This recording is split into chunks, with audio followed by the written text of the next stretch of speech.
Dapto bench.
Well, good evening and welcome to Collegiate Sports Centre. It's under lights tonight, and I'll tell you what, the breeze is blowing through here. I'm here with my regular offsider, Johnny Pett, and I'll tell you what, you'd like to be warmed up and ready to play, wouldn't you, Johnny, in the conditions we're seeing here? Oh, mate, the wind's up, the lights are on. She'd blow a dog off a chain here at Collegiate Sporting Centre tonight, but it's got that feel about it tonight, Mitch, doesn't it? I think we're in for a massive 80 minutes of rugby league. Absolutely, mate. And I'll tell you what, a bit of an individual milestone. Today, I brought up 5 years at the Illawarra Mercury, which is 5 years covering the Illawarra Rugby League. It's been an absolute pleasure from start to finish. And I'll tell you what, tonight I think we're about to see something as good as what I've seen in those 5 years. Yeah, well, Mitch, congratulations on that milestone. Can't believe they kept me that long, but yeah. I'm hearing all positive feedback throughout the 5 years with the Illawarra Mercury. Absolutely, mate, absolutely. The fans, they love it. 5-star Google reviews. Well, I'm sure, mate, the reviews will be flowing tomorrow with your story to come out of tonight's game. It's got that grand final feel about it tonight, doesn't it? We're one game away from the GF, which is next week. These two sides, well, all sides of this competition, they've been building up for this point throughout the year, but it's got that feeling in the air. There's a big crowd in, there's a lot of Butcher supporters. I tell you what, there's a lot of Dapto supporters here. There's two clubs, and their fans love to come and follow these two clubs, and it's great to see. It's always great when you see the two sides. They played the reserve grade game beforehand, and like you said, Johnny, definitely a grand final feel. And I'll tell you why, because we've got two teams in a prelim that can genuinely win the grand final if they can get through this one. I don't think I've ever seen in those 5 years we were just talking about a top four as tightly bunched as this one. All four sides that did play the finals were capable of winning. Dapto done very, very well in that more in their elimination final. Despite going in fourth, they did very well there. Really finished hard down the stretch with the week off. And talking to Michael Henderson in the aftermath, and a few of the older boys, they won't mind me saying, as they keep bringing it up themselves, having the week off and coming into this, it's almost a more favourable run than they've taken to the previous 2 grand finals they played in. Yeah, you touched on these 4 sides in the semis as we hear the big crowd cheering on the Butchers to come onto the field. We've seen the Dapto Canaries take the field, but now the Butchers do. But it's a shame, Mitch, that one of these sides aren't going to play next week, because the 4 sides we've seen play semi-final football, we've got the Dapto Canaries out there. They knocked off Collegians last week, and you touched on that game.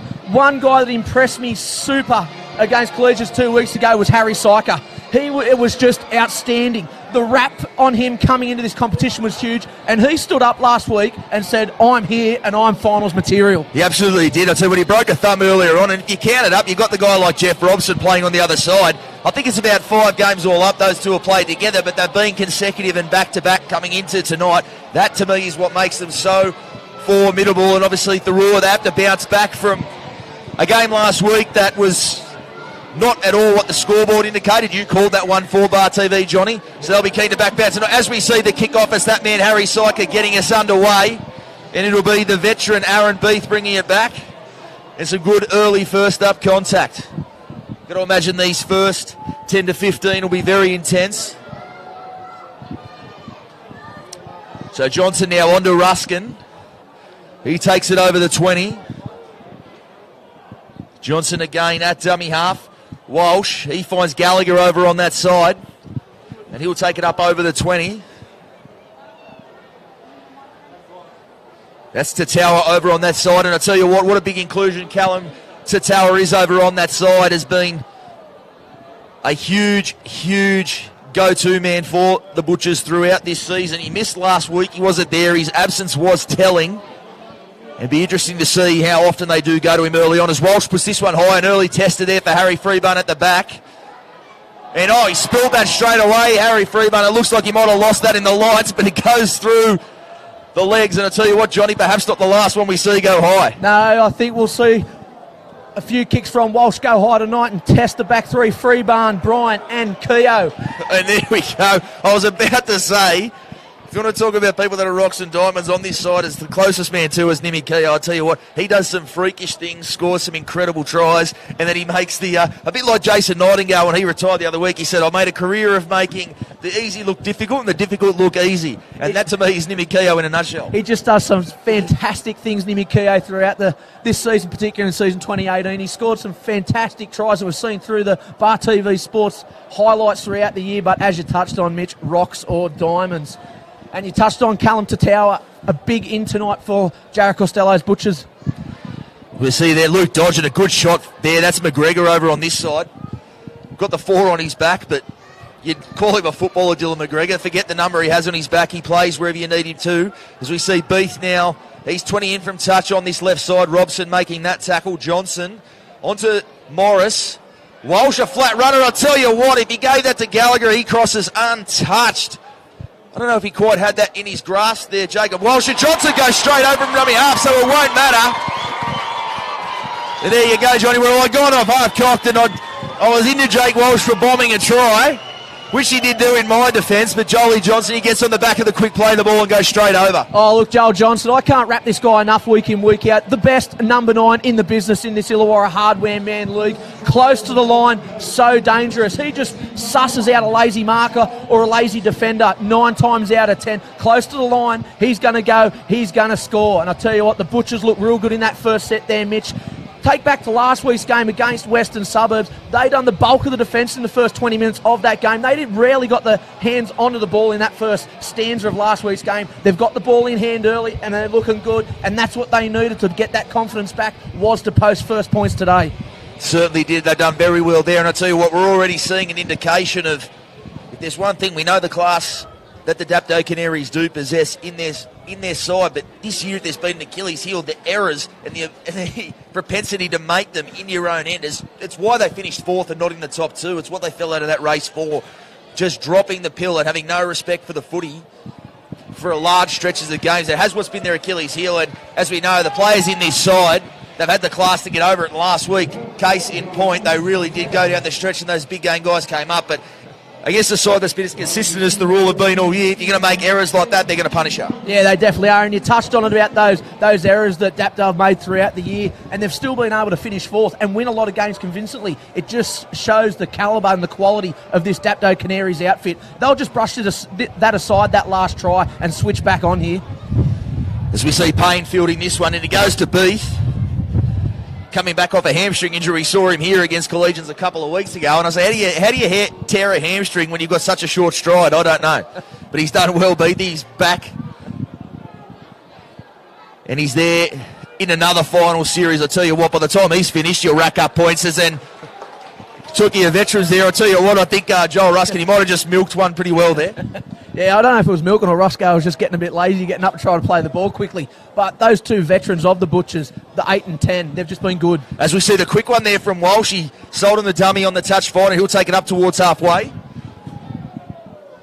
And perhaps a wise move in this breeze. You may obviously, if you're tucked up at home, you'll have no indication of how much this breeze is swirling, but it's a cold night here and the breeze is swirling around, so tough conditions for the kickers. Morris, second man now for Payne. Flat ball there for Dodge. So some good shape early on there from the Butchers. Dodge will play it on the 30. Payne. Higgins. Met there by Robson. See McGregor coming in to make that tackle as well. Johnson now onto Walsh. Beath straightening. He came onto that with some speed. Johnson. Payne. And just getting a little bit mixed up with each other there, and that'll be the knock on. Johnson protesting vociferously. I did look at the thesaurus before he came here, Johnny, to look at some big words and that. I think that's what he was doing. Yeah, Johnson, like a good skipper, just arguing the point. Does it all the time. There, a little bit of miscommunication there from the Butchers. Just causing an error there, but they're looking good with the ball in hand there, Mitch. And as you said, it's a cold night. If you're rugged up at home, I hope you enjoy the coverage that we've got tonight. Bar TV Sports bringing it exclusive live stream to you. And just a quick one, a big shout out to one of our viewers. We don't have many, Mitch, but Diane, happy 70th birthday today. I know you're tucked up warm watching this, so I know you'll be here cheering on the Butchers. As we see a penalty right there as well. So back-to-back from both sides there, hand on the footy. Referee Taylor Cleveland, he does make his presence felt early on in the ruck. He won't have your hand on the ball. He won't have you grabbing the feet. He will set the tone early on. And at this stage of the season, all sides should be aware of that. But the rule are penalised there as Lulia takes it up just over his own 40. So Makaha back on the inside for Dunning. Himself a big inclusion. We saw him hobble off against Collegians in the minor. We thought the season might be done, but JD, he's having there. He's hard as nails as Mick Murphy just taking that a little bit close to the line, and he's having a few words to Taylor Cleveland as well. But some good pressure would have been on the tip sheet, Johnny, to not give Mick Murphy any time with the footy because he is so dangerous. Yeah, he's so dangerous, Mick Murphy. He's one of the gems of this Dapto side. He plays as that third receiver there, plays as that extra first receiver, that extra halfback, and he's just always looks like he's got so much time at the line with the ball. So Johnson at dummy half onto Beath, back on the inside for Dodge.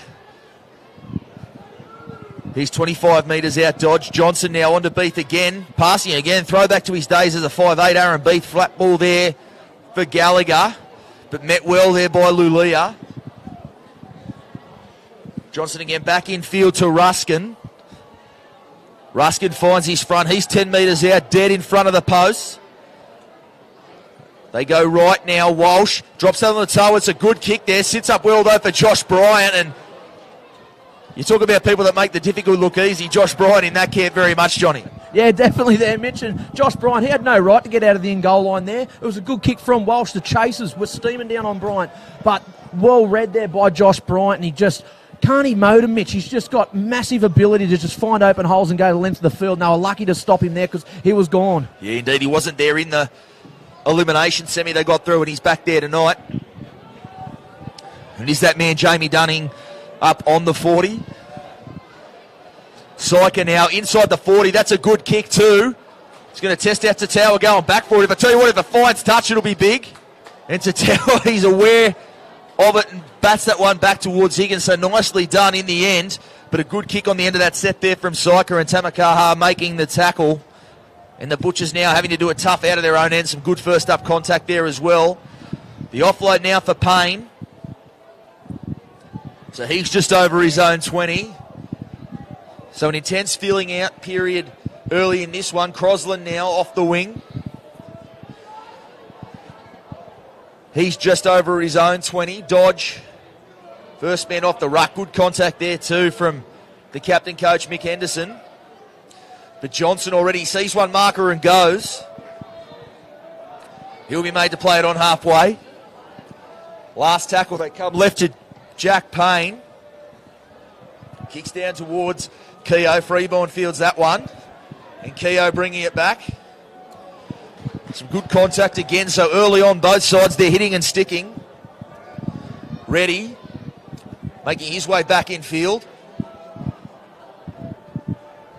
He's on his own 30 there. Tamakaha again getting out from dummy half. Still going Tamakaha, so early on has a licence to roam, the Dapto number 9. Robson now on to Murphy. Dummies. Backs his way up towards halfway. Double pump there from Tamakaha. Puts a little bit of pressure on Syker, but he gets the kick in. As we'll see, Higgins going back to field that one. And he brings it back, and a good shot there, McGregor. The luxury of having a guy like Dylan McGregor. He spends a whole season defending in the middle with the big boys, and now you get to run at him on the fringes. Yeah, as you touched on, Mitch, he's just a genuine football Dylan McGregor. As we see the first change for Dapto. Jamie Dunning off the field and Matty Hancock on. So not a bad replacement there and a great option that the Dapto Canaries have just to roll over their big men through the middle. It'll be an interesting one. I'm not sure if JD's picked up a knock there or injured. He was carrying a bit of an injury coming in, so a good early on stint and perhaps just trying to get Matty Hancock on there early. Be interesting to see. And hopefully he hasn't picked up an injury. Jamie Dunning. Was a good first up stint from him, as we said, as tough as they come. Harry Freeburn now fielding that one. And Tower making that tackle. So early on, Johnny, both sets of halves really on song in their kicking game, are testing both back threes out. Yeah, both halves on both sides have just possessed real good kicking games. Harry Syker's got such a good long kicking game. Jeff Robson's got that dynamic, that short kick close to the goal line. And the Butchers, they've got the right foot of Jacob Walsh and the left foot of Jack Payne. So both sides have got kicking options that just complement each other. That is that man Hancock now taking it up towards the 40. Robson now back on the inside for Reddy. Cleaned up by Luke Dodge for his trouble. Might be the first time we see Jeff Robson floored by Luke Dodge on this edge, I would imagine. Now goes to Robson and he kicks. It's a bouncing one. Crosland going back to field it. Nimi Keogh all over him. And as we see it again, the kicking game on song. Very much looks like a game that'll be won on the percentages. Both sides early on looking to build that pressure. They both seem to know that this is a game that you're going to win in the 80th minute and certainly not in the first 10, 15. Yeah, it's going to go all the way, this one, Mitch. It's not going to be won in the first half. We'll go down to the 79th minute. We see Johnson attempting a 40-20, looking for that bounce. That's brilliant. That is a brilliant kick there, Joel Johnson. We were just talking about the kicking game of Jack Payne and Jake Walsh, but you throw in Joel Johnson at dummy half, and that's in a big game. That's a big game play from a big game player. Massive, massive play there from the Butchers skipper. And he was right on that 40-metre line there, and it just sung off the boot. Well, it took the right bounce there, and Freeburn at fullback, he just could not do anything with that, and the Butchers on the attack and looking for another points on the board, Mitch. So the Butchers now 8 metres out. Already up that 6-0 buffer, looking for more now. Payne. Johnson. Walsh off his right foot back towards the middle of the park, and he's gone straight back there to Johnson, and he spilt it. So the good work there undone.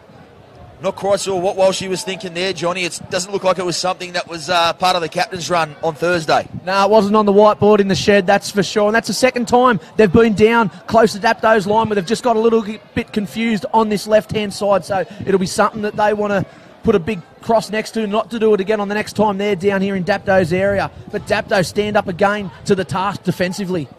Henderson now on the 30. Left to Syker.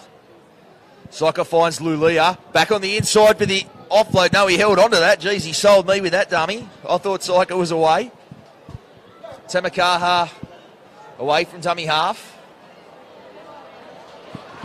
And Robson now, he's wrapped up just shy of his 40. Good tackle there from Jack Payne. So the kick will come from deep inside their own end. Syker, he's going to run it. Back towards the middle, Syker. The offload there for Freeburn as well. And that will be the last tackle. Tamakaha now to Robson. And Robson, he finds the grass with that one. And Higgins now to bring it out of that corner. I think Syker was looking for the early kick there, Johnny. Probably an indication of what they do want to do in this game. Dapto, they want to build pressure. They know they're not going to win this one early on, so trying to get through their sets, get to their kick. It's been, as we touched on, an issue for them. And Syker, he was looking for the early kick there, but he took the ground, and Robson with a good kick, and now the Butchers bringing it out from their own end.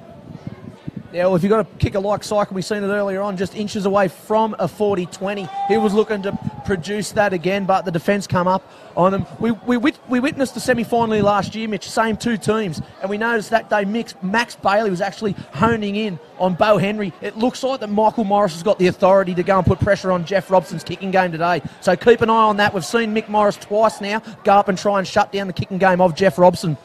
He'll have the energy to do it. I'll tell you what, he's like the Energizer Bunny, Mick Morris. If I was building a car, I want him to be the engine. As we see Tamakaha now left for Henderson. He's like that Dale Finucane for the Storm, isn't he? Absolutely. He just goes all day, just nothing flashy, just does his job. Does it for 80 minutes. I hear he loves Bega cheese as well. So we see Lulia now off his right foot. He's up towards halfway. Tamakaha getting off the back of it and really getting McGregor on the front foot there. He's up on the 40, so some field position for this kick from the Canaries. The long ball out to Robson. He puts this one up high. They're going to come through. And a swirling one, but Higgins, he makes it look easy in the end. He's going across field now, and he finds a space. He's gone straight into the clear there, Higgins. It was a good kick initially there from Robson, just to put it high and let his chasers get through, but he breaks a couple of tackles, and that's what Lee Higgins can do. As Crosland takes it up towards halfway. His positional play this season's been second to none, Mitch. His kick returns of what have been given Thirroul, just that flow on, that go forward at the start of their sets of six. Johnson now on to Payne. Short side, a long pass there for Perkins off his left foot. Tackled there by Reddy. And as you see, Dylan McGregor has the 4 on his back on this side, but looks like Joel Reddy defending in the centres against Daniel Perkins there. And Morris, that man, takes it up to the 20-metre zone. He's dead in front of the post, and that ball's gone right across the face there of Jack Payne, and Perkins just has to put it on the toe. Not a bad kick in the end, and Freeburn picks it up. But again, the end of set plays there from Thirroul, not quite what they would have been looking for in good ball. Yeah, again, that left-hand side communication just broke down. And Mitch, you just touched on the matchup over on this side, Perkins v Reddy, and we've also got Keogh v Crosland. It's a bit of a size difference to the Dapto Canaries way. It is just a little bit. As we see the offload there from Henderson, and that's a one-on-one strip there. Well done. Side of Brian stumped him on his back there as well. I think it looked a little bit worse than what it was, Mitch. Yeah, not a lot in that one. He did go him over the perpendicular, as we say. Can't quite get the number on who it was there from the Butchers that got tubbed on his back. I think it might be Jake Walsh. I think it is indeed. He's knocked the wind out of him a little bit, but the one-on-one strip there. So competing with and without the footy early on, Thirroul, and they're going to take the 2. Not at all surprised to see that. We've seen all coaches in this league this year have been willing to take the 2 when it's on offer. And with that 6-point buffer, not surprising, Johnny, to see them point to the post. No, definitely. And with a goal kicker, with the likes of Luke Gallagher, you'd tend to feel he can knock this one over from that angle. I hope I haven't mocked Gal. We have mocked a lot of people. We have mocked a lot of people in season 28. This is this one I'm chalking it straight up to Johnny Pep, because that breeze, as we mentioned, is swirling around. So as much as it looks like a very kickable one, this will be a tough kick for Gallagher on that side. But yeah, that 2 points, we've seen it throughout the whole competition. Coaches, they've gone to their kickers to knock themselves 2 points further along on the scoreboard. And with a tight game, we've suggested this game's going to go the whole 80 minutes. Those 2 points could be crucial towards the tail end of this game. It is on the good side for a left footer as well. Come on, Gal. But the 2 points I haven't mocked you, mate. The 2 points can be very valuable, as we've seen at several stages through this year. And he nails that straight away, so Jared Costello and Johnny Pett breathed a big sigh of relief on that one. So 8-0 the margin. It's a healthy one for the Butchers, Johnny, given how evenly poised play has been. But to look up and have that 8-0 buffer, a very handy one for the Butchers at this stage. Yeah, handy for the Butchers with 20 minutes remaining in this first half. If I was a little bit critical on the Butchers' performance last week against West, they were out-enthused, just that touch and that little bit. It looks like they're not getting out-enthused here. They're being more enthusiastic than what Dapto are at the present, but we're only 8 points behind, and you just look at 1-17, 1-18, this Dapto Canaries side, you're not going to ride them off until that full-time siren goes, because they're only a try behind and a penalty goal. As we see Riley Lord bringing that one back. Ruskin takes it up towards the 20.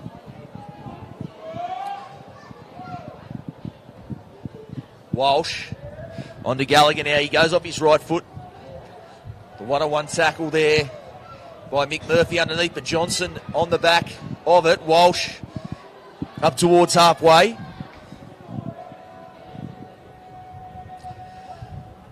Morris, he takes it over halfway towards the 40-metre line. That is the last tackle.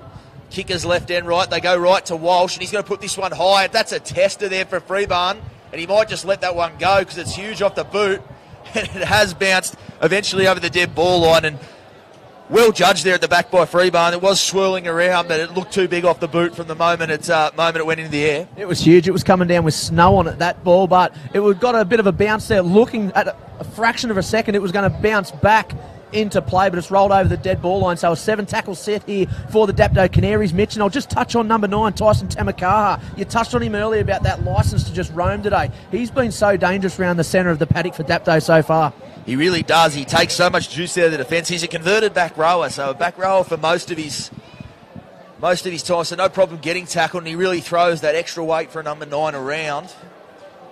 Has typically shared the hooking duties in recent seasons. He might have to go the distance with Dylan McGregor. Murphy goes straight through.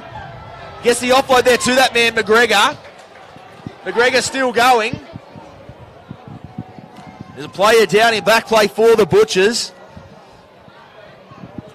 Robson, ready, had the arm free. He was looking for Keogh in support. Perhaps well held. They were getting close to that sideline.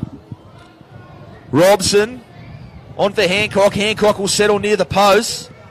And he gets the offload away, so he won't. Settle some space now for Lulia. And a great tackle underneath by Thirroul, and Bryant spilt that ball. So the first genuine chance we've seen of Dapto throwing something at the Butchers line. And I'll tell you what, you talk about one-on-one battles. You talked about this side. What about that one over there? Callum Thirroul and Keith Lulia worth the price of admission alone, and you can probably chalk that one up to Callum early on. Yeah, you could, if you paid your $15, you'd be happy to sit there and watch them two duke it out for the remainder of this game. But Thirroul with a great bootlace tackle there, really chopped the legs out of Keith Lulia there. But Lulia got that arm free and that ball out to Joshy Bryant, but it just couldn't find Bryant there. So the Butchers standing up to the task defensively, but Dapto, they looked good then, didn't they, Mitch? They looked like they had it flowing there, and that long ball from Harry Syker was just super impressive there to create that space out wide. The way Mick Murphy went through, I tell you what, it's one of those incredible things on every tip sheet is don't take a dummy from Mick Murphy, and not week in, week out, year in, year out, he seems to just glide through without being touched. I don't know how he does it. How many coaches reckon go in half time and said, I told you, Murphy, Murphy. They go horse, screaming it out as we see Thirroul now taking up towards halfway with Dodge. On to Walsh. Dummies inside, he hits. In fact, he doesn't, he holds on to that one. He'll play it on halfway. Lulia making that tackle. Johnson shapes right, comes left to Ruskin. Ruskin will play it on the 40. They come left to Payne. He'll go for the left foot kick, and in behind Nimi Keogh. And Freebarn gathers that and brings it back to the 10. So another good kick finding the grass. Already touched on it, Johnny. The kicking game's on song from both sets of halves early on. This game, a real arm wrestle. Yeah, it is in this kicking game of both sides. We've touched on it numerous times, but Jack Payne, like, he's been a sensation for Thirroul this year. He's so solid. His passing game, his running game. But that left foot boot has been so dynamic in season 2018. So Tamakaha at dummy half. We're down to 16 minutes to go. It's just breezed by, which is what happens in finals games and games of this quality. But a very handy cushion for the Butchers here. 8-0, 16 minutes to go before the break. Hancock back on the inside for Lulia. Last tackle. And they come open side to Syker, and he kicks that down. He's looking to split the winger and fullback, and he finds the grass again. Higgins in a great first up contact there. That's a good shot there from McGregor.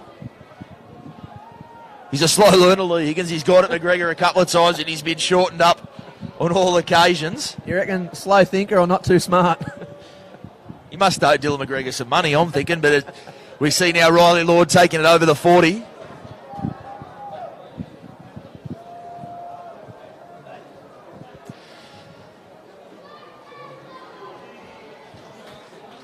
And that is Luke Shields, the Moose.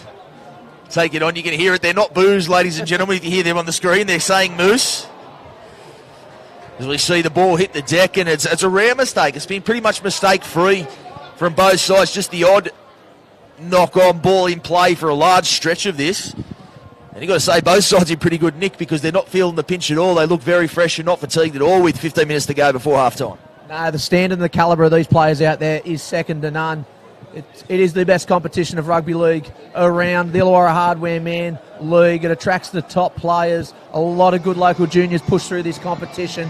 And the fitness level of these two teams, it's outstanding. And you've got to be cherry ripe this time of the season. You know, they're fighting for a spot. Win Stadium next week. The big dance. And I tell you what, they're going to leave nothing out here on the paddock at full time. You're talking about cherry ripe. The Butchers have looked that way from round one. The Canaries, on the other hand, have looked, at times I've thought they're looking old, and the old fighter that's got old in single round. But I'll tell you what, in these last 4 weeks, we've heard all year about the way Mick Henderson wants this. Tamakaha going through the middle. We've heard all year how Mick Henderson has wanted them to peak for this time, and I'll tell you what, he's got it pretty right at this stage, the way they're playing heading into the finals. Yeah, he's got them spot on. I'll put my hand up and be one of those people that thought Dapto were just a little bit too old. I wasn't going to say, Johnny, I wasn't going to bring it up, but I'll say it. I'll put my hand up. I'll put my hand up. Now that you have, we were at the Berg, and we see a penalty there. We're at the Berg, they asked the question. Yeah, I backed the Canaries in. Yeah, you're the better judge. 5 years at the Mercury, you've got a bit more on me. We'll see now Henderson takes it up towards the 10. As much as it's been an arm wrestle, precious few opportunities down this end for the Canaries. Just their second venture in there. And Lulia's hitting that ball hard. He's into the in goal, and I think he's got that down. He has. And if you're talking about people you look to in this Dapto side, that's the old firm. Murphy onto Lulia. I tell you what, how many times have people said that over the years? Yeah, Mitch, look, they've come down here again, marched their way down the paddock. And the last time they were down here, they looked so dangerous. They just come up with the error. That time not to be. Murphy crabs a crossfield and brings underneath him Lulia back off the grain. And he's so hard to stop from anywhere on the paddock, let alone 5 metres out. Tell you what, he's been a revelation in the back row on that edge. We've never doubted his ability to play there. He's a big man. Yeah, he's quite large, isn't he? Most of the time this year he was looking at playing in the 6 because Harry Syker was a late addition to this Dapto lineup. So he spent most of the pre-season getting ready to play as a bit of a stopgap in the halves, as classy a player as he is. Then he went back to the centres, and obviously with a little bit of depth being tested in the Dapto forward pack, Mick Henderson's put him in the back row. And I'll tell you what, if you want to go back and say when things turned around for him on that edge, he's playing alongside his brother Keith out there. Things have really turned around on that lethal edge, so a good move, and we see the fruits of it here on the big stage. Yeah, I think we called one of the games in the pre-season with Dapto, and we did see Lulia with the 6 on his back, but as you said, pushed out back in the centres into the back row. And I reckon it's a wonder move there by Mick Henderson. He's just saying, yeah, I've put him in the back row. That was me thinking all year. Hendo's sitting back taking credit for this, but the inclusion of Harry Syker into that 6, allowing Lulia to shift out to that preferred space on the paddock. As he adds the extra. I'll tell you what, after that minor semi-final, that long pass for Nimi Keogh's try, the big long cutout pass, I'm very surprised I didn't see Hendo run out here with the number 6 on his back. As good as Harry Syker was, I thought he might just bench him and go, sorry, mate. Hendo went to training Tuesday, they reckon, and read out the team sheet. He said, yeah, boys, I'm playing 6. It was dead silence. Mate, I spoke to him after that game, and I can tell you on the record, he said, I only threw it because I was buggered. As we see the kickoff now going deep, Robson going back to field that one, and it is that man, Michael Henderson, playing in the front row where we're more accustomed to seeing him. Takes it up towards the 10. And big minutes again from Hendo today. Hasn't had a spell. I'll tell you what, in that minor semi-final, he put in a good 60-metre stretch, and now the penalty on the back of it as well, just a little bit too keen over on that side, Jake Walsh. And as we see, as much as it's been with the rule early on, momentum just starting to shift towards the Canaries. Obviously, they're gunning for their 3rd straight grand final, and I'll tell you how they've got there. It's on the back of their ability to absorb pressure and stay in the fight, and we're seeing that tonight as the try scorer, Lulia. He's gone straight through Lulia, and he gets away there from Higgins. Higgins comes again on a mission on that edge. Lulia. Tamakaha, he goes left and comes back to the right. Robson directing traffic there. They've got numbers left and right. There's numbers to the left if they go there. They come right. Robson, flat ball there for McGregor. McGregor's 5 metres out, so the Canaries with their tails right up here. And another penalty there. You know what I mean? It's surprising it is to see Luke Dodge give a penalty away, Johnny. Yeah, look, this is the 3rd in a row here. Dapto really on the charge, and if there's one thing you can say about the Butchers, 10 minutes before the halftime break, sometimes they are real vulnerable. So we see now Tamakaha at dummy half. Back on the inside for Hancock, burrowing his way close to the line. He'll be made to play it just inches out. Tamakaha to Syker, standing very deep. Syker back on the inside for Lulia. Lulia 5 metres out. Tamakaha at dummy half again. Back on the inside now to Henderson. Steamy onto that one off the pass from Mick Murphy. He'll be made to play it again, 2 metres out from the line. Tamakaha onto Murphy. Murphy skips to the outside. The long pass there for McGregor. He's got the offload away to Reddy. And some good defence there. Perkins making that tackle had to be made. Some bodies on the ground there, but a slowish play the ball. Tamakaha to Robson. He drops that on the toe. And Jack Payne, he did well to clean that up, but a very well-placed kick there from Jeff Robson. He just dropped that on the toe. He's got it on a string when he gets close to the line. Yeah, we touched on Jeff Robson's short kicking game earlier on, but Daniel Perkins still flat on his back after that tackle and in a lot of concern. Dan Nolan, the trainer, already calling for physio Pete McIntyre to come out, so Perko's moving his arm, so it's a good sign there in that perspective, but he hasn't moved much really, Mitch, has he? No, we could see. We hope that he's okay, as we see the trainer straight away. He done a big effort to put his body on the line to shut down Reddy. We talked about earlier on the matchup and the size mismatch with them too, but he wasn't scared to just jump in front of Reddy and really put his body on the line and save a try for the Butchers. Certainly not in any rush, so we certainly very much hope Daniel Perkins is okay there. We just see, interesting, Johnny, they're just bringing on to the field the Canaries, Penny Batiki, and I tell you what, if you want to talk about a player that singularly turned a game in that minor semi-final, it was Penny Batiki. Mind you, some offloads that hit the deck and a few hands in the air from Michael Henderson, but as an impact guy 8 minutes before half-time, can have a huge impact, Penny Batiki. Oh, definitely. His size and ability and his strength is just, he's half unstoppable sometimes, Mitch. We watched the game out at Gibson Park between these two, and he just went straight through the middle off a tap, went down the whole way and scored a try. And I tell you what, if the Butchers aren't going to muscle up here defensively, I'm tipping Batiki next to score for Dapto. As we're seeing now, Perkins, he's on his feet, which is good to see, but looks like he's coming from the field, and I tell you what, it has to be a bit of a... the super sub. Oh, here he is, Ty McCarthy, the number 22. Coming onto the field, I tell you what, he's a pretty handy guy to pitch into the finals arena. Yeah, he sure is.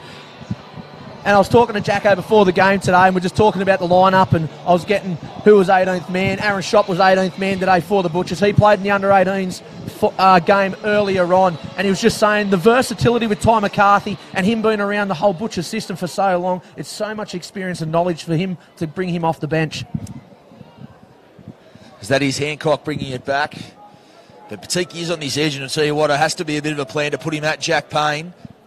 Stands up to the defensive pretty well, Jack Payne, but he is of a slight build compared to Penny Batiki. So don't be too surprised if we see Penny going at him hard, and we see it right there and straight at that man, Jack Payne. I don't want to call myself a prophet, but I did tell you so, Johnny. Yeah, but Jack Payne up to the task there, shutting down Batiki. He won't take a backward step, Jack Payne. For his size, he's so good defensively. So we see now McGregor in a dummy half. Robson, flat ball for that man Batiki again. And it does look as if Dylan McGregor has just moved into that dummy half role. Robson again, he's looking for the post there, and it's set up pretty well. And Higgins does very well to navigate the post and get it back into the field of play. Robson was looking to get that a little bit deeper into the in goal, but well read there from Lee Higgins at the back. Nice kick there from Jeff Robson. Just that finesse, that little short kicking game that he possesses. But Lee Higgins up to the task, swooping on that ball and just getting back in the field of play. So a big tick there for Lee Higgins. You touched on earlier, Johnny, his positional play really second to none in this competition. So we see Morris now.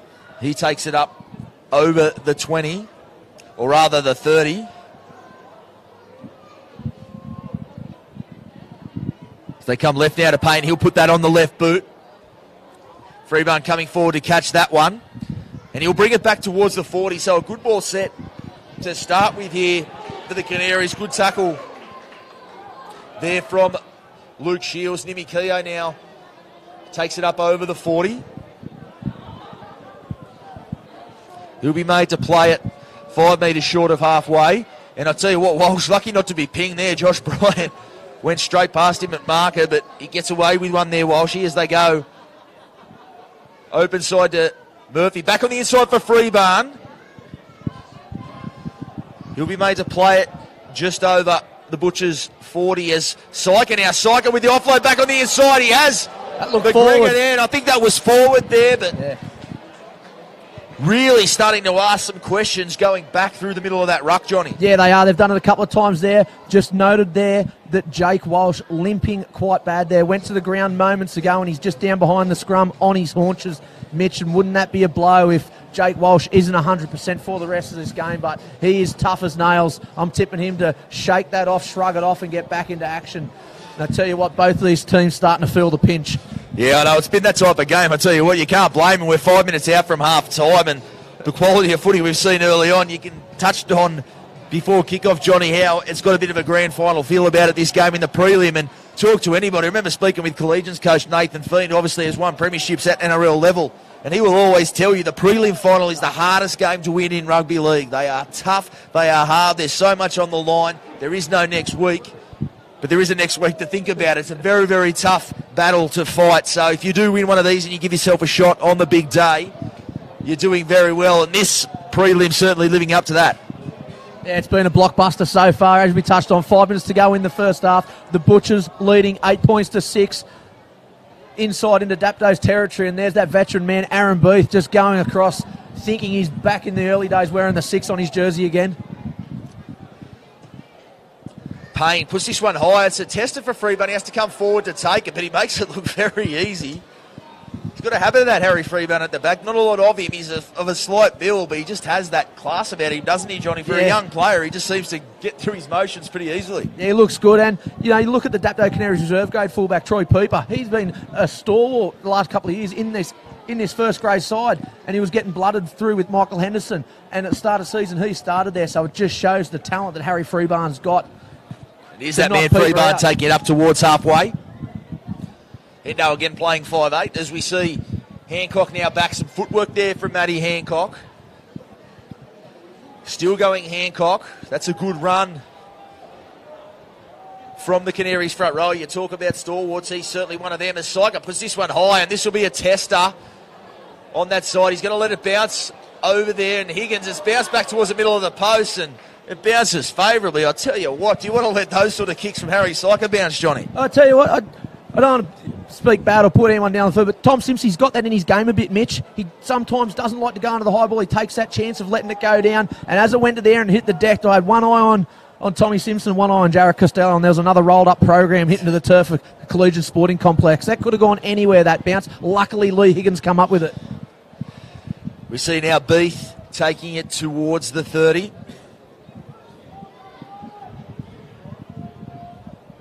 Been a good stint from Aaron Beath as we see Shields now. Good first up contact there. He'll be made to play it just short of the 40-metre line. Walsh now, he'll kick from inside his 40, an early one, but a good one. He finds the ground. Freeburn going back to that one. And he'll bring Bryant into the action. Getting through that set. We are 3 minutes before half-time, 8-6. It's a very good indication of where this match is poised. Both sides well in this one. And we see Nimi Keogh. I'll tell you, one person that's very happy to see the game playing out this way, as brutal and as tough and as hard as it's been, is West Coast Pete McLeod. Johnny, I saw him earlier on watching the West boys in the Shield final. And I'll tell you what, they had the feel. They were very, very happy. They were hoping to see this, hopefully golden point, hopefully see where it goes. He'd be smiling like a Cheshire cat sitting here watching this. He'd be saying just bash him up the middle. Every time someone gets an injury, he'd just have a little grin on his face thinking, oh, can he make it next week? He's sitting in the box seat, isn't he, Pete McLeod and his boys? He is, and I tell you what, well deserved. They've been outstanding. West deserved that first spot in the grand final very much. Minor premiers, they're going to take some beating in a week's time. But we see back on the inside now, it's Lulia. He's still going, Lou. He's got that down and the flag's gone up, so they'll be denied. And we'll come back for the penalty. So, without the benefit of slow motion replay, Johnny, I've got no idea what's happened over on that edge. I hope the viewers at home can just text in or something or put it up on the... Wilco, you want to Wilco? Can you give me some text and tell me what's going on? In all sorts. We saw everything. There was a player down, then they went that way. The play had stopped. We were babbling on. Few people played whistle, a few people didn't. And it will be a penalty there for Dapto. I'll tell you what, the people that should play whistle this year will be Thirroul. If you remember the prelim here, we were on this very night. It was cold like this. It was the most identical night. Bo Henry, Aaron Beef, I recall. Aaron Beef on the ground, and there they went. People, long memories, haven't forgotten that. So you'd think tonight Thirroul will be the first team playing the whistle. And we see now McGregor at dummy half. Back on the inside for Henderson. Henderson still going. Good run there from the skipper. And that has to be that's a silly penalty to give away on your line. Lee Higgins giving that one away. It was almost a deliberate one. We see a lot of people in the crowd saying, calling for the 10 minutes because it looked very deliberate, that one. As we see now, McGregor up his right foot, still going McGregor. He's in the in goal. I think he's got that down. He has. Well, we talk about the pure footballer we were throwing around earlier. We see a bit going on here now. And Luke Dodge and Penny Patiki, they're two guys I'd never expect to be involved in a scuffle there, Johnny. No, never those two. But Dylan McGregor, you touched on his versatility and what he brings to this Dapto's Canaries side. Too strong there, close to the line. It was a silly penalty given away from Lee Higgins. You see a lot in the NRL that these sides, they like to give away penalties close to the line just to get their defensive line reset. There was less than a minute to go on the clock. There was time there on the tail end of that set. They probably didn't need to give away the penalty there, Lee Higgins, but he's done it. And on the back end of that, Dylan McGregor scores just before half-time, and it's 10-8 to the Dapto Canaries. Kick to come, Mitch. As we see, it's going to be a tough kick from in front. This breeze blowing through it almost blew my Coke Zero over, Johnny. I didn't know it come in a green can, now Coke Zero. It does, yeah, well. They have to, just to fortify it a little bit. But we've seen Syker's kicking game here 2 weeks ago, Mitch, in those windy conditions. The game some skippers here getting taken to as well. But he potted one to the sideline. I'll tell you what, if you're sending people to the United Nations to be diplomats, Jolie Johnson and Mick Murphy, you'd send them both, wouldn't you? They'll smooth it all over. This will go for half an hour. Who, me, sir? No, sir. No worries. They're two of the only players I think that would get invited to a referee's post-season function. Yeah. They're still going out here. So Jolie Johnson's laying down the law. He's asking questions. Murph's had his piece. He's off. He's having a laugh now too. We'll chalk that act of diplomacy up to Murph, will we, I think, there. But what a finish to the half, and it is going to be half-time, clock ticking down, no time off. So, as we say, Dapto, they go ahead with that try, and you'd think Syker's about to knock this one over for a 12-8 lead. And Johnny, to be honest, the way the game played out, probably a fair indication of the way this 40 minutes did play out. Butchers most of the running early on, but Dapto absorbed it very well and have counter-punched hard, and probably rightfully leading this game at half-time. Definitely, Thirroul had all the motion early in that first half. They deserve to be leading on the scoreboard for the majority of that first half, but towards the tail end, the longer that first half went on, the better Dapto got, the better Dapto combinations worked together. As we see Syker, he's not going to miss that one from there. Just wondering if we do see Hat play. We talk about the big game experience of this Dapto side. They've going for a third straight grand final. This whole team, NRL players, guys that have played in big games in this competition year in, year out. And we just sort of saw that a little bit, I think, towards the back end of that half. Under the pump early on, but absorbed it very well and came back and finished the half that little bit stronger. And I think it's that experience at work. Yeah, just that game management. The older guys, the Jeff Robson there on the tail end of them sets, them little deft kicks, trapping the Butchers down close to their line. They just took that game management role to another level and wound down the clock in that first half. And towards the end of that first half, they got in front. They're 4 points ahead on the scoreboard. I don't think the first 15 minutes you would have thought that Dapto would be leading at half-time. But the longer that first half went, the better Dapto got. It is classic Dapto Canaries ammo. Plenty to be written in this second half. I tell you what, if it's as good as this first half, we're in for a treat in the second half. Hopefully that breeze dies down. I'll tell you what, I'm going to have to go get a few more Coke Zeros, but let's see you back here in about 10 minutes' time with all the second half action. It's going to be a belter. We'll see you back here in just a little while.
Welcome back to Collegiate Sports Centre. We see Dapto already out there on the park, joined now by the Butchers. 12-8, this game is poised. And absolutely on a knife edge, Johnny Pett. Yeah, it sure is, Mitch. We're back to the second half action here. The Butchers, as they did in the first half, they let Dapto wait on the field for an extra couple of minutes. I don't know if it's psychological intentionally, who knows what it is, but we're about to witness 40 minutes of blockbuster football.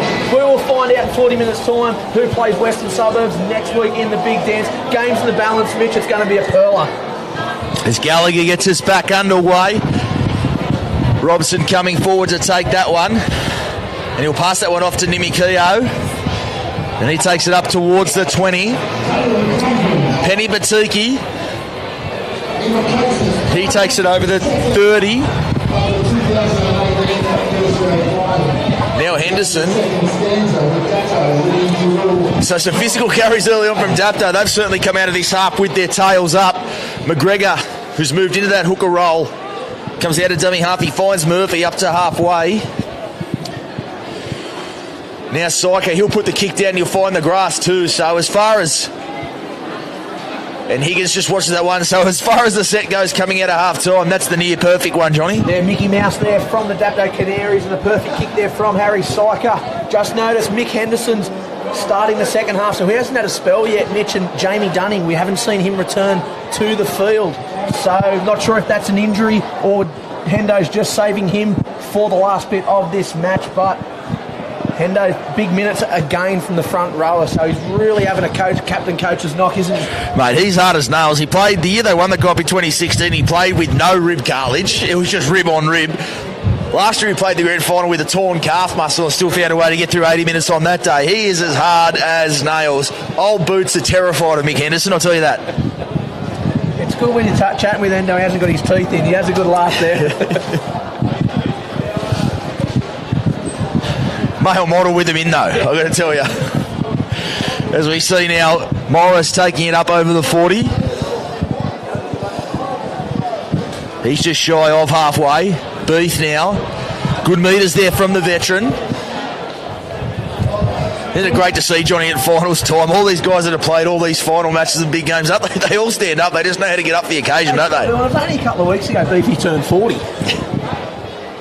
Or was it 50? I don't know, well, it depends. And that ball rolling around now, Key going back to field it. And it's, tell you what, it's a bit of a difficult one to call from here. What's going on there? I think they'll come back and say it was a Butcher's knock on, so... No, they'll say it was a double knock on. The Butchers are going to get the feed here, 10 metres out from the Dapto line. Well, I would have called it the same way as you, Mitch. I thought the Butchers had knocked it on there, but referee Taylor Cleveland, he's picked up a double knock on there. I think he got the indication from his touch judge sideline official there, so the Butchers, they'll have a chance here, 10 metres out, they'll feed the scrum. That's exactly what Jared Costello would want his men to do, is just hit back straight away and even up the score. Walsh back on the inside for Tatawa. Tatawa going back infield. Met in the tackle there of McGregor and Henderson. Flat ball there for Morris. Morris went closer than he was perhaps entitled to. They hold him up, but he'll be made to play it just shy of the try line, and a penalty there coming up with the ball. As we touched on earlier on, referee Taylor Cleveland, he does not let you get away with that. He wants quick play the balls. At least he's consistent, Mitch, and he's done it all year. He's been consistent with his calls. That's why he's refereeing the big games. As we see Johnson just trying to sneak through there. He's dragged down 5 metres out. Payne at dummy half. Morris, second man for Walsh. Flat ball there for Gallagher.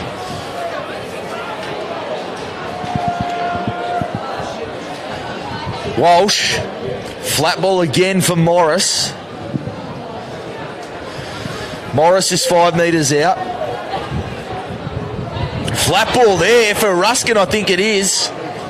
It's actually Luke Shields. He'll be filthy that I mixed him up with Rusco, but there you go, as Payne drops it on the left foot. And Nimi goes back, Nimi Keogh there, and he cleans it up very well.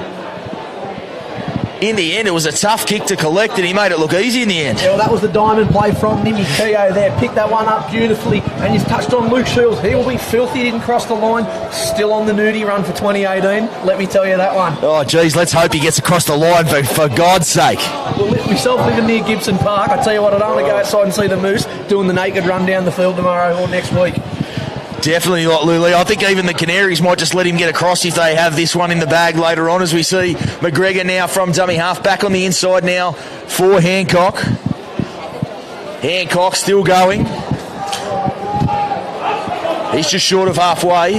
Murphy at first receiver. Robson puts the kick in. He'll split McCarthy and Higgins over on that side. McCarthy now, Higgins on the counter. Higgins, he's gone straight through Higgins. He's got some spacer on the outside as well. Good tackle made in, covered by Syker. Had to be made too. So Tower now getting on the back of it, and they're all offside, the Canaries. They get away with that. I think Taylor Cleveland, referee himself, was just getting back on side after that run from Lee Higgins. And that's a good shot there too. Riley Law, the young man, straight at the NRL veteran Henderson, and he's shortened him right up, but he wore it well. Did Riley Law, as Dodge now takes it over the 20. Johnson, he found the markers napping. He's still going. Johnson already bagged the try. Looking for another one. Walsh, he drops it in the toe. It's a good kick. Bryan will go back though, and he'll field it well. I think that was before the last two, so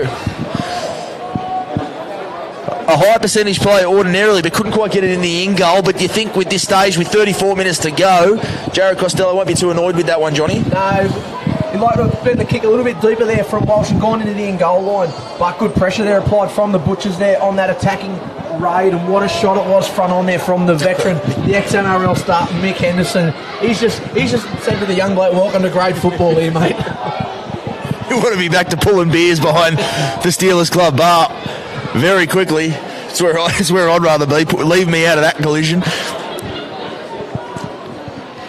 We see now Robson inside his own 40. He'll kick down towards McCarthy. McCarthy fields it and brings it back. He's up towards the 40 now, McCarthy. Can't you just sense T-Mac Sydney over there, and there's a match-winning play to be had in there over there, is he? Hasn't a whole lot this year. He's come in, and he's absolute ace up the sleeve of Jared Costello, as you said. His ability to play in all positions and his big game experience in his class. Can't you just see over there he's going to glide into a match-winning play at some stage? I was actually just thinking, he's just fielded that ball, he's taken the return, he's thinking, who do I run into? Dylan McGregor or Nimi Keogh? As we see Gallagher now taking it up towards the 30. Johnson, flat ball for Beef. This has been a big stint early on in this half from Beef. Plays it to Johnson. They go short side. Walsh kicking back towards the post. He's got Payne giving chase, and it'll just roll dead. A little bit of a trick shot play, but you're giving away the 7 tackle set. It's a bit of a pet play of the Dragons. We've seen Benny Hunt putting that kick on for Widdop, and before that Josh McCrone for Widdop. It's a bit of a play they do have, but when it gets wrong, you give away a 7 tackle set, they can be killer. Yeah, it looks perfect when it happens and it does get pulled off and it's successful, but when it's not, it gives the other team that 7 tackle set. And we've seen so many times that extra tackle to march down the other end of the field. It just puts you in such good stead for field position. Tamakaha at dummy half. Murphy. And they're offside there. The Butchers. Cleveland says they didn't get back onside. So they compound the 7 tackle set with a penalty. Can't you just get a sense of the Canaries having a sniff of this one now, being up 12-8 and just trying to twist that knife? Yeah, we talked about the game management of these older heads, just managing this game out and winding down the clock. It's only a couple of seconds there, but they've done it so well there. They just had a chat. We all knew they were kicking for touch, but they still wanted to ask every player on the field what they were doing. Acting like they have an input when you got the likes of Mick Murphy out there. Yeah, okay. The appearance of consensus, as they say. It's how a good government runs. As we'll see Henderson now steaming onto that one, Hendo. He's 5 metres out. Flat ball now for Lulia. Not much space to move there. They were all over him on this edge, Lulia. Tamakaha onto Murphy. Hancock. Hancock will play it 10 metres out, directly in front of the post. Psycho now. Psycho, he's got the ball in both hands. He goes towards the try line. He'll be made to play it just a metre short. To Makaha. Murphy, I don't think he was expecting that, Murphy, but Robson, he's put that up there. He's looking for Keogh on that side. Reels it in the back. Now ready on the toe, ready going for it. And I think Payne might have just got in front of him and pushed that one dead. Yeah, he has. Jack Payne's. Looks like Keogh actually. No, they'll say he's got there. They're bringing it out for the 20, so an interesting one there. Jack Payne, a picture of composure. He shattered that one dead with Big Joel Reddy bearing down on him. Cool as a cucumber, Jack Payne. And then we got Thirroul with a 7 tackle set now, so they'll be looking to march their way down the paddock, Mitch, and they've had a lot of pressure put on them defensively in the last few minutes. Now it's their turn to apply the pressure back to the Canaries. You've got to say they will handle it. We touched on before, off camera, before we even started. I think we both would say the consensus fittest team in the comp, Thirroul, all year. That's why they only lost the one game this year. They had the 3 draws. They stay in the fight. So they do absorb it well. It's just whether they can counterpunch here with still plenty of time left. We've got 29 minutes on the clock, so plenty to be written in this one. You'll see on that side, Crosland. Payne, he's kicked out. He's looking for the post there, and he's just put it dead. So that's back-to-back 7 tackle sets they've given away. He was clearly looking to try to hit the post with that one, Payne. Again, a low percentage play again, Mitch. There's still nearly 30 minutes left on the clock. They don't need to be doing these things down this end of the paddock just yet. They're only 4 points behind on the scoreboard. I'd like to see them roll them in and just apply more pressure and look for them repeat sets. Taking the inside for Tamakaha now over the 40. Cannot afford to be giving Tamakaha free rein on the back of second phase. Of course, Tamakaha, if you remember this game last year, picked up a little bit of a suspension. This one, it was a huge factor a week later, so you imagine he'll be crossing his T's and dotting his I's tonight, Tyson Tamakaha. Yeah, we see sure he doesn't see the judiciary on Wednesday. Time off. I tell you what, I'm hoping nothing does, because like you said, we mentioned the 5 years of covering the Illawarra League at the Mercury. It's been an absolute pleasure, but every grand final week, someone's been at the judiciary, something's happened. So this week, I just want a cruisy one. Please, boys out there, can you let me just cruise into grand final week? They've kept you in a job, Mitch. They've Absolutely, kept you in a job, these boys, over the last 5 years. Chris Bannerman's just lucky he's got my ear to help him run this whole show. Be a shambles without me. Robson back on the inside now for McGregor, who has gone back out to the centres, so we talk about his versatility. Jamie Dunning's on the field, Mitch. There you go. So obviously just giving him that little bit of spell when they could. And there he is, that man right there. I think it was forward. It was. But making an impact straight away. It's like a game of tennis. It's just going from one side to the other, isn't it? They're just going back and forth. You touched on the fitness of these sides and how cherry ripe fit they are. They're going to have to be. Because if the one team that makes that little mistake is going to really pay for it on the scoreboard. Interesting where you say, as we start, both sides perhaps happy for a rest. It's been an intense 13 minutes to start this second half. Looks like Riley Lord might have picked up a bit of blood. I think it's Ethan George, Mitch. Oh, Ethan George, in fact. Let's just be happy it's not Tom Simpson with blood on his shirt. He'd have it off and he would just be asking, no, I don't want a jersey. He'd have it off very quick.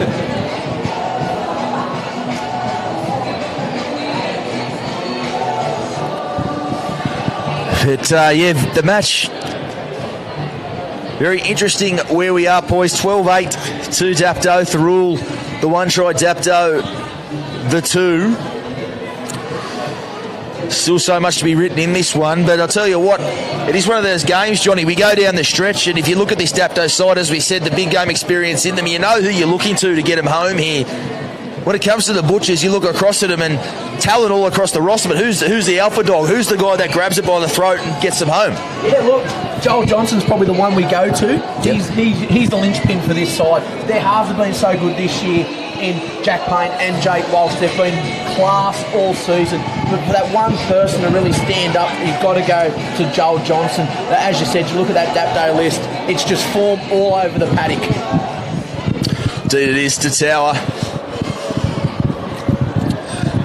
coming back into this one off some injury, and it's got to be said, Johnny hasn't seen a lot of footy to Thirroul on this side. They haven't really come to him much at all. We know how lethal he can be, but he's seen precious little footy to this stage of the game. Yeah, very little footy, but he hasn't overly seen a great amount of footy throughout the season. They've predominantly gone to that other side of the field a lot, but when he gets the ball in hand, he is super dangerous. But defensively, he does so much work. His numbers defensively are huge week in, week out, and it's just a massive match-up here between him and Keith Lawyer. Ruskin now takes it up to the 20. That is the last tackle. They go left to Payne. He'll go with the left foot kick, and that's a good one. It's high. It's going to be a tester for Keogh, and he's just let that one go. That he picks up the scraps and goes on the counter there. So well handled there by Nimmy Keogh on that side. He realised they're 10 metres out from his line. No need to overcommit himself to that contest. He lets it bounce, and it bounces favourably for them. Yeah, he took the punt there, Keogh, and let it bounce, and he's come up and trumps with it. Could have gone each way there. There's a lot of jumpers there, fending for that ball, trying to get that hand onto the ball, but it's come up with the Dapto Canaries, and they've really had a bit of pressure applied on them, Mitch, on this line, but they've really stood up here. These big key players you've touched on have been so good in the middle of the paddock. Syker again looking for a 40-20. He's got one already, and it just didn't get the bounce. It still is, and that'll go there, and there it is. So that's number... We saw him go for one early on, and he didn't quite get the purchase on it, but that'll be a 40-20, and that's a huge play where this match is poised, Johnny. Massive play there, and again, Harry Syker. He has got such a lethal boot on him, and I'm surprised they haven't gone more times to Tommy Simpson's side. We've seen earlier in the first half, they put a kick up. He didn't want anything to do with it this time. Just that miscommunication between him and Lee Higgins, and it's gifted Dapto a massive opportunity. I can tell you what, mate, I was back in the day when I did lace on a boot, hanging around the Emu Plains crew, and he was signed with Penrith, and he was a Bathurst boy, but he signed with Penrith. And Freebar now off his right foot, but Harry Syker, he'd been there, and he was a 15-year-old kid, and I've never seen a more composed, better game manager at 15, 16 than Harry Syker. He was as good as it got at that age. Things happen along the way, whether you have the NRL career that you all hope for, but I tell you what, he's always had that pedigree. As you see back on the inside, Matty Hancock. But this is the way he's playing it there with that kick. It was like he was playing under 15s again, just men against boys. You see Lulia, that little trick play. Syker, he's got some space. Goes off his left. Back on the right. Tamakaha off his right foot, and that's a good tackle. Vic Morris making it there with Ethan George. And the kick from Robson and Jack Payne very well to clean that one up, and we'll see what the call is. They'll say knock on, which is an interesting one because he was facing his own dead ball on there. Jack Payne in cleaning that one up. Yeah, look from up this angle, didn't it, Mitch? He was facing backwards. It looked like he was pushing it back towards his in-goal line, but referee Taylor Cleveland in a better position to judge that one than us. Certainly he was. Had a few less Coke Zeros as well. Any kids that are cashing in their cans come up and see Mitch Jennings.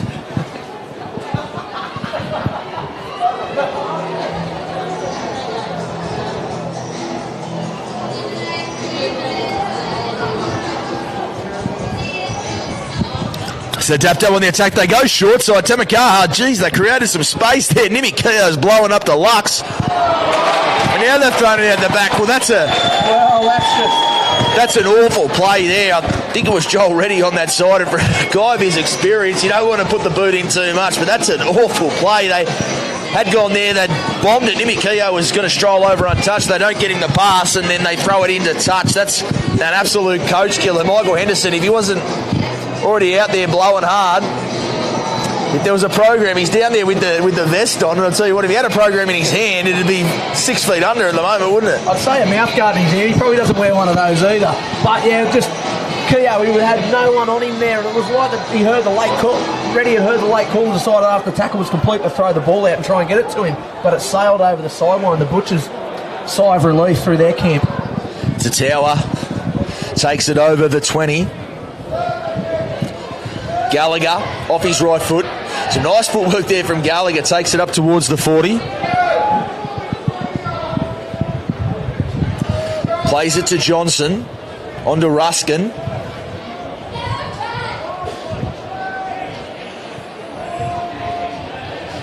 Johnson. Flat ball there for George. George takes it up towards the 40. Walsh. He's going to kick this down in between Keogh and Freebarn. Freebarn reels that one in. Brings it back. We touched it already. Doesn't he just seem to have time, Harry Freebarn? He just seems to do things at a very easy pace. Just seems to have time.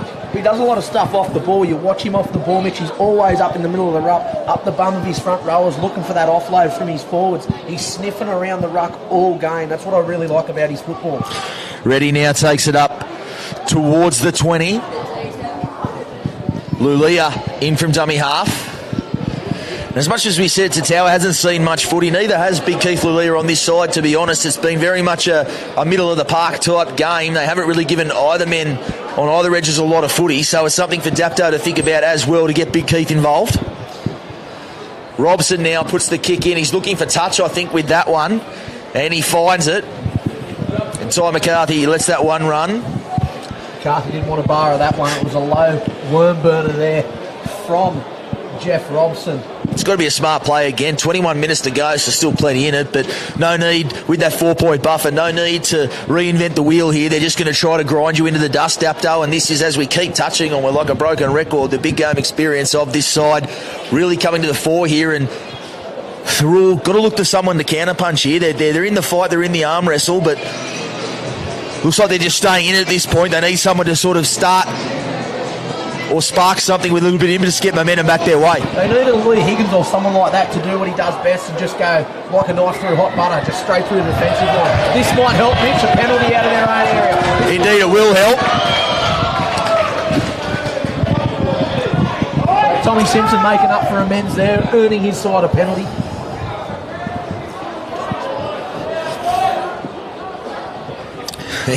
As we've said a couple of times, that breeze, it's probably deceptive on your screens, but it's very, very, very strong here. So perhaps wisely, Jake Walsh, he takes the tap rather than look for touches. Morris goes on. Mick Morris, you don't really notice him through the first 60 minutes of a game, but boy, you notice him down the stretch of a game. Motor is absolutely huge.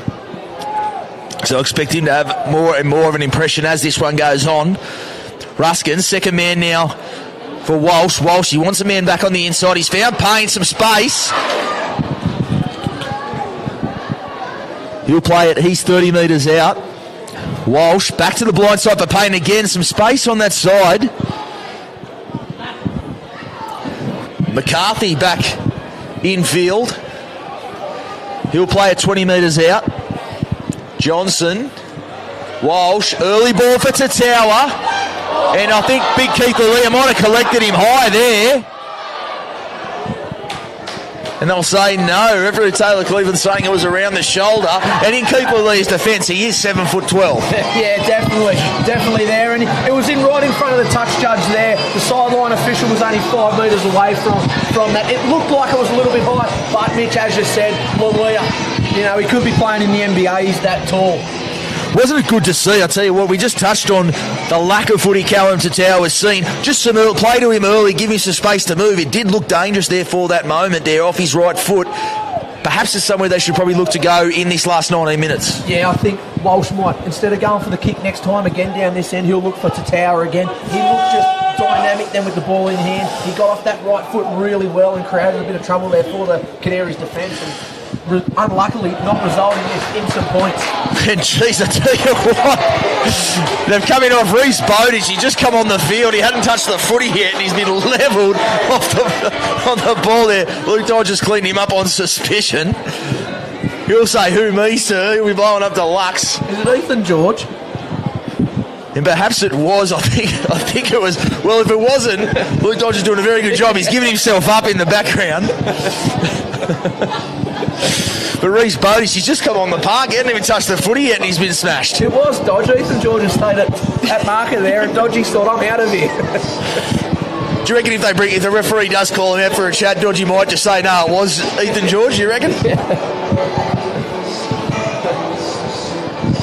As you said, Bowditch, first time onto the field for today. And I know we spoke about before we went on air today, Mitch, that big bench that Dapto do possess. You know, the likes of Henderson, Bowditch, Penny Batuki, and we haven't witnessed DJ Harris come on as of yet.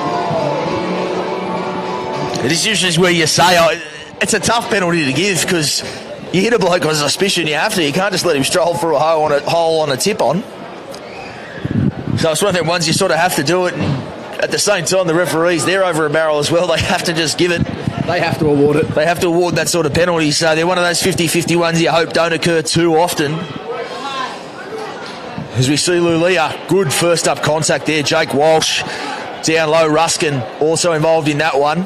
Tamakaha on to Murphy. Flat ball there for Bowditch.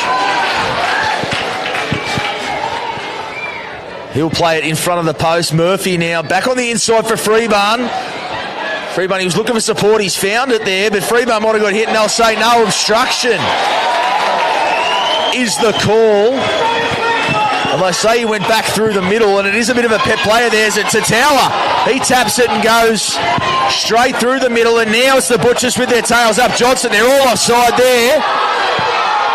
We see the Butchers faithful blowing up, and I'm with them on that one. They weren't close to being onside there, as we see Ruskin now taking it over the 40. I haven't heard that one before, get him onside. Especially not from a Thirroul crowd. Yeah, never. The old boys Hill, they're doing well to come up in the grandstand. They've probably got a better vantage point than they normally do, to be honest. Well, I've seen a couple over here on the left supporting the Butchers. The old boys, they're filthy. They couldn't bring the mobile esky in. And that is the penalty there, so an interesting call. The 2 points probably out of the question when you are trailing by 4 with 16 minutes to go. So they will tap and go. And interesting for a side trailing, just look like they're lacking just that little bit of energy at the moment, the Butchers. They're looking for someone to spark them. You mentioned Jolie Johnson probably being the man. Payne, second man now for Higgins. Crosland. He'll play at 15 metres out. Payne. Onto Ruskin. Ruskin's 10 metres out, just to the left of the post. Tell you what, they'll be looking at Higgins on an inside ball soon. Payne, flat ball for Dodge. I think Higgins had some space behind him if they'd gone second man there. You were right, Johnny, as Payne. He'll go long for Walsh. Looking for Tatawa on the inside. And he is their strike weapon, Tatawa. They're going to him now. Gets away from one, comes back infield. Ruskin now with the football, the 150 gamer. He's 5 metres out. Johnson close, flat ball for Beath.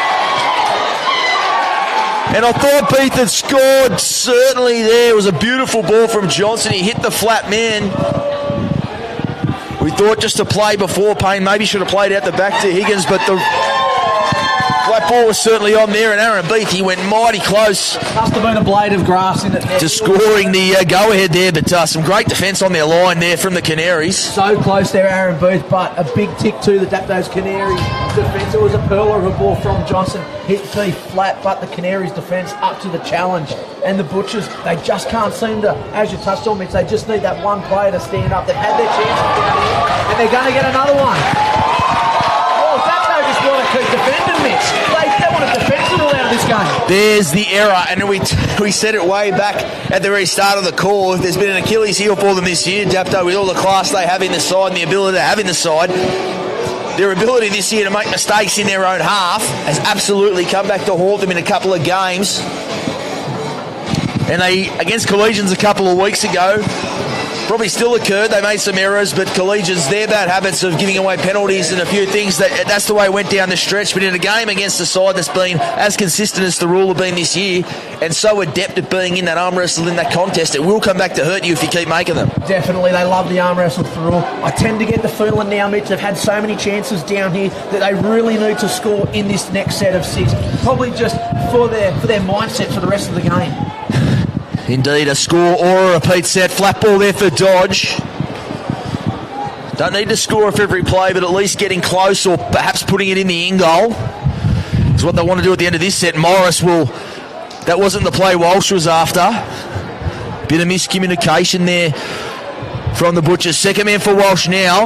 Long ball for Tatawa. He goes off his right. The nice ball out for Higgins, and Higgins put it down. Well, I think it's come off the Canaries. They're saying there might have been a hand in there. Harry Syker blowing up the Lux at the touchy. Might be a Thirroul knock on first.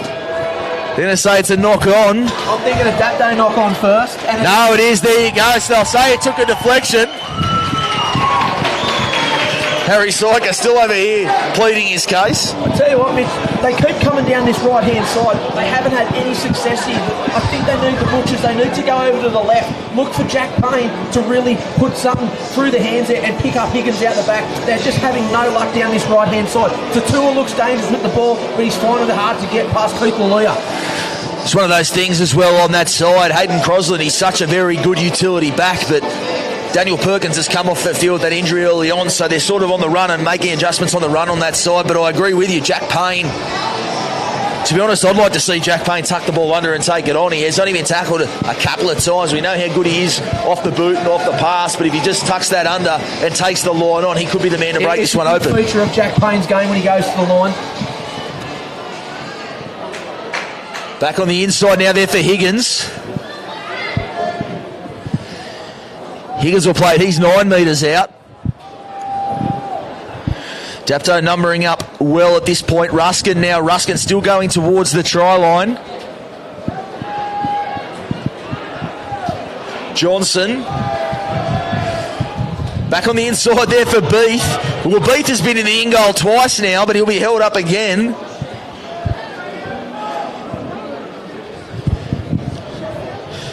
But back towards the middle. Matty Hancock and Aaron Beath. There's a couple of Warriors going at it.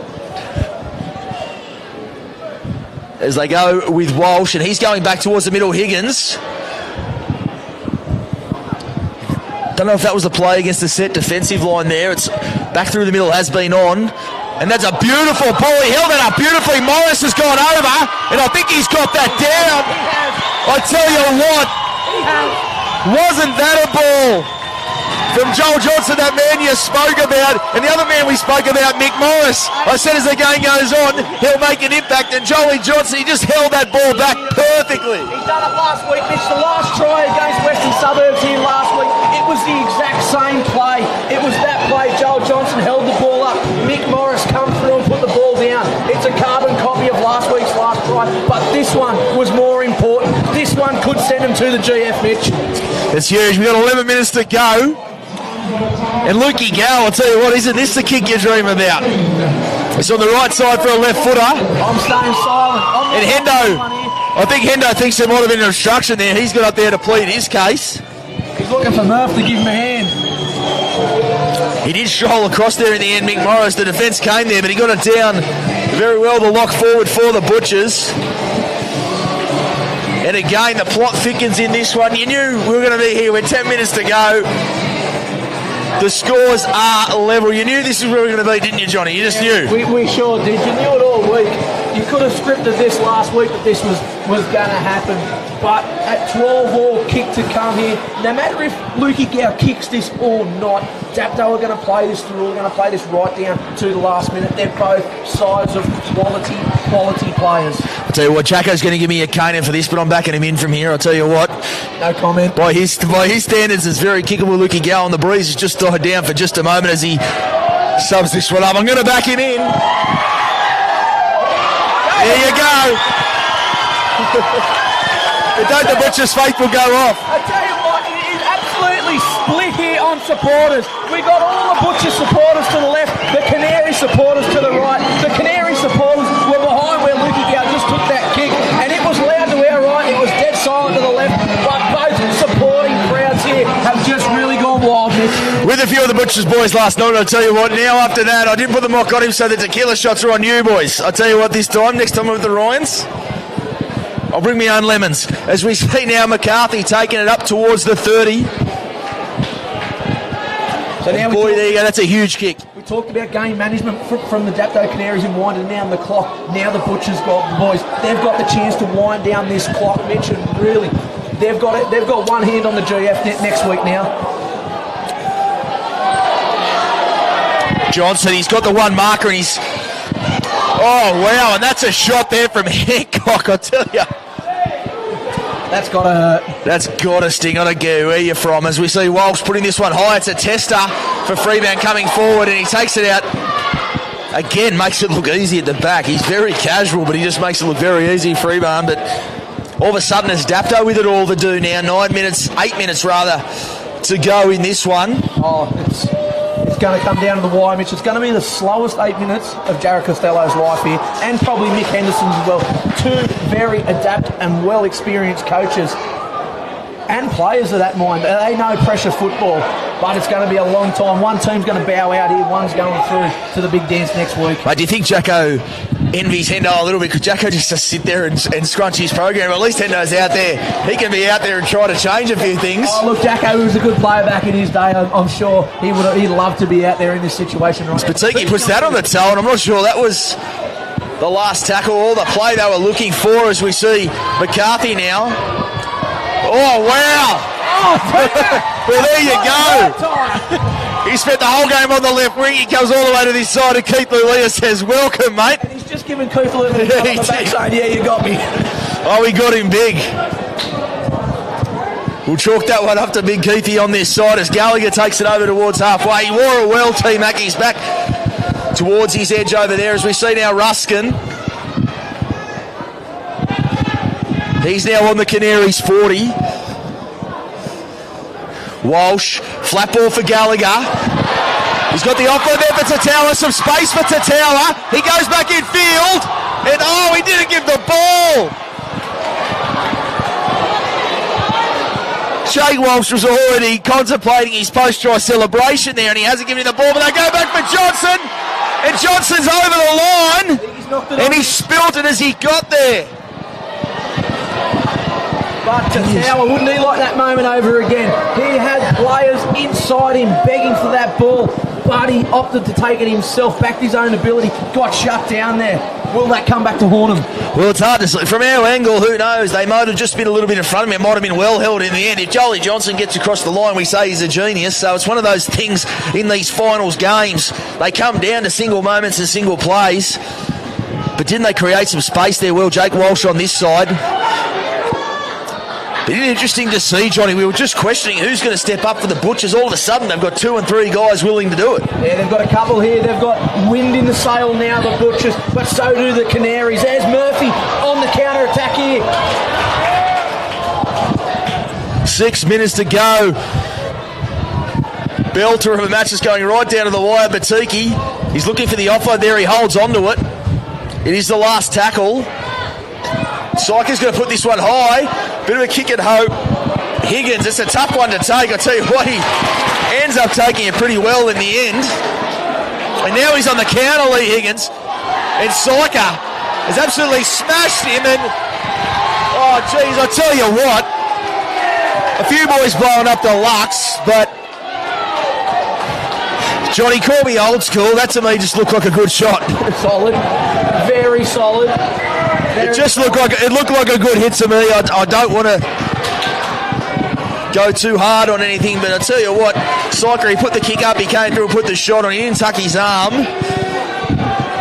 It's one of those things you normally just let fly, but I tell you what, with 5 minutes to go, it could be a big one. It could be a big one there. It's going to be a penalty to the Butchers, but stupidly, Tommy Simpson coming in, he could have affected that and turned the penalty back the other way there. There's 5 minutes to go in this game. 2 minutes. 2 points in front for the Thirroul Butchers, but that shot from Syker, was it legal, wasn't it? In the referee's eyes, it wasn't, so we've got to play with the whistle, Mitch. But it wouldn't be a prelim final without one of those 50-50s.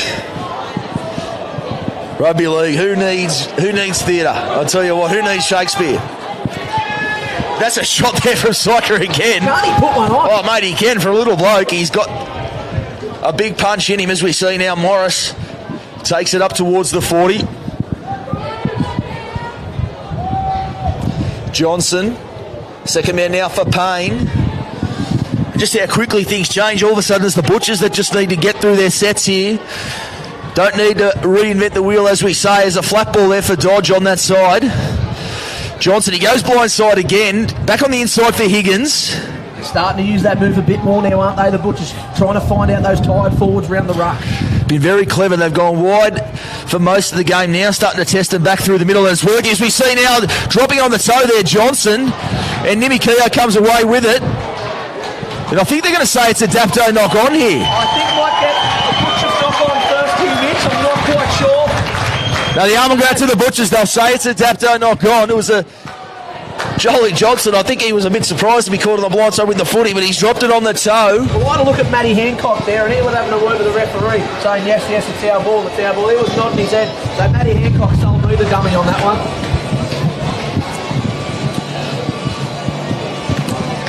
We are talking about diplomats. You can throw Matty Hancock in that category as well. What a warrior. Matty Hancock, as we see Higgins. He stops, starts and goes again. He's going towards the try line, 8 metres out. Johnson, Ruskin still going.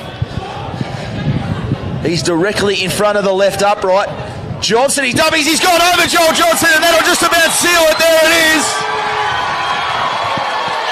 Their grand final bound. And that'll get him there. There you are, grand final bound there. It's his second one in almost identical fashion to his first try.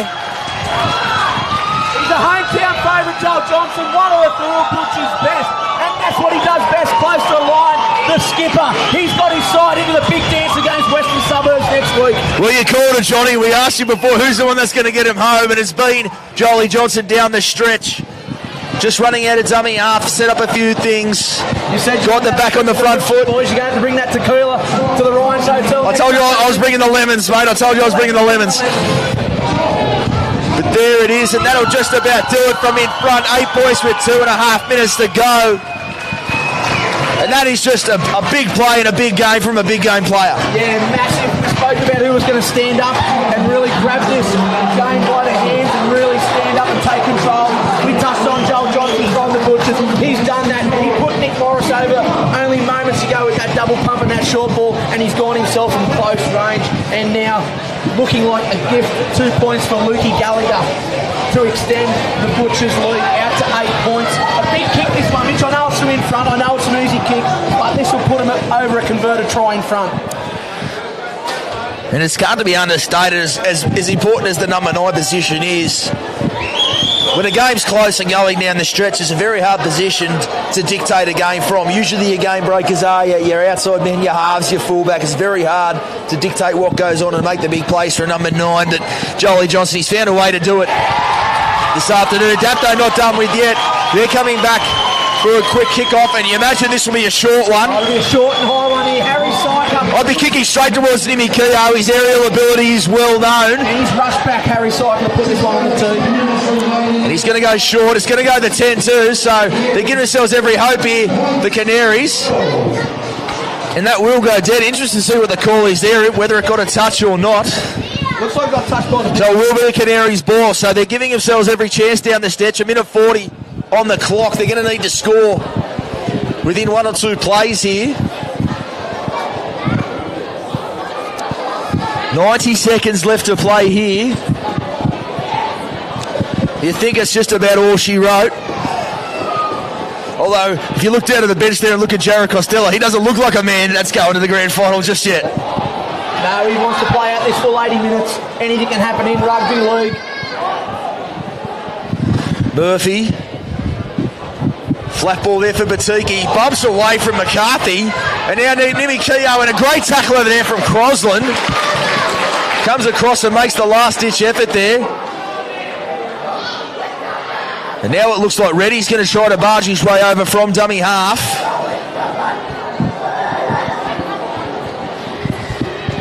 And a penalty will be the call. But it's just all a little bit too little too late. 40 seconds on the clock. You just don't want to see anything stupid from either side now there, do you, Mitch?